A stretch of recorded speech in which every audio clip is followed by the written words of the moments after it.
April and May are peak wedding season in Uttarakhand. One night after dinner, we heard some fireworks and a band playing outside our rest house.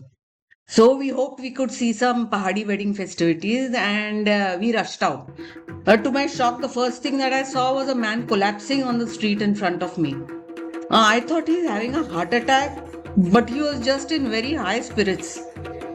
Now, liquor flows very freely in Pahadi weddings, but the function hadn't even begun, and this man wasn't even a family member. He was a Cholia performer. Now, these Cholias are a very ancient Pahadi tradition. It is a group of musicians that accompanies wedding processions.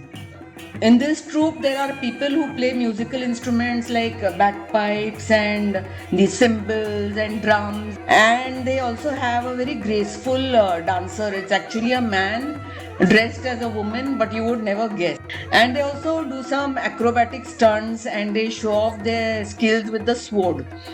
This is because the Cholias had martial past. They used to be actual warriors who accompanied the wedding procession for its protection.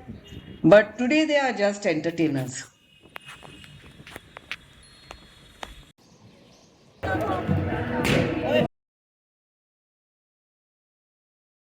So today is our last day in Gwaldam and we are planning to see the Angora wool farm. There are Angora rabbits that are being farmed over here. It is a government facility and there is a Tibetan village also in the same area. Both of these are about 1 kilometer from the marketplace where our rest house is, and we are planning to walk it up.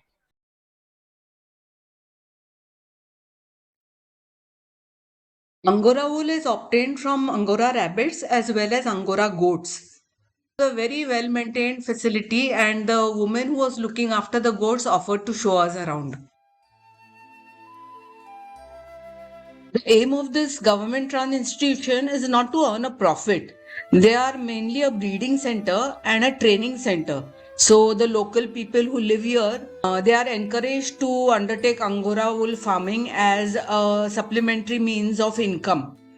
And this place provides them with the training and the know-how and also with animals.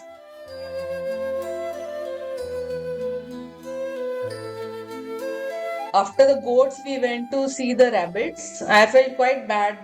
They were kept in cages like this. But they were clean and well fed and they seemed to be very healthy. And they also had pedigrees. The name of the mother and the father was also written on their cages.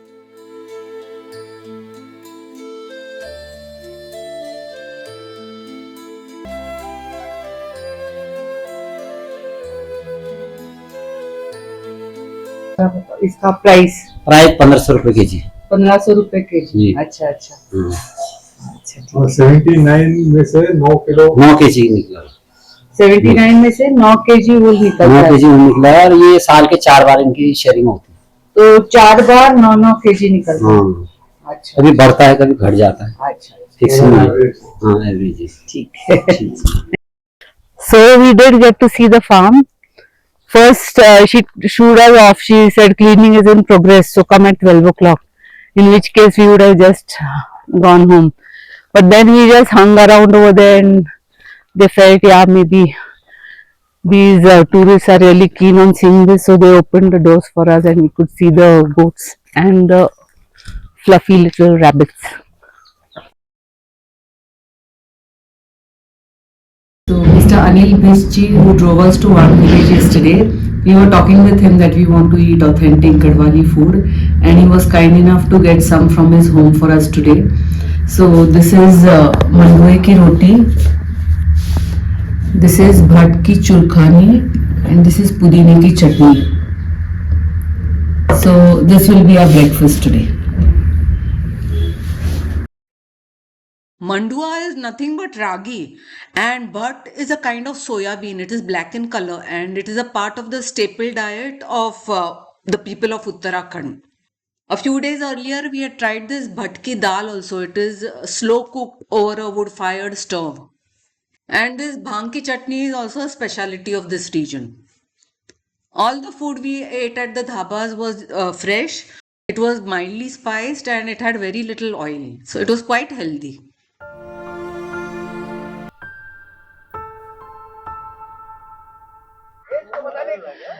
So I'm having my last tea in Gwaldam. Today we leave for Kausani.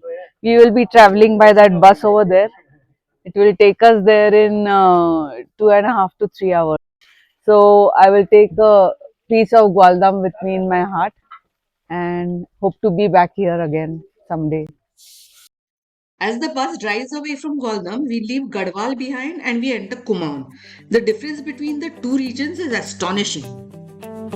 Garhwal has bare towering mountains, raging rivers, and its unstable geology makes life quite difficult. Kumaon, in contrast, is more gentle. It has rolling green hills, more cultivable land, fruit orchards, lakes.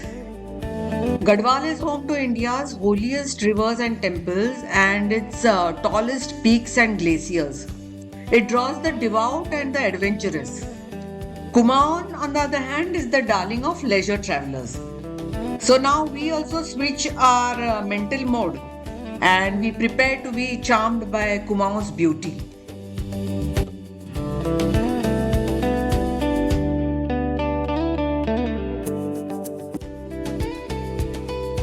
Finally, we reached the KMV and tourist rest house in Kausani and checked into our cottage. We sat there soaking in the view, sipping on a cup of tea, and we rested up our feet in preparation for what was to come the next day.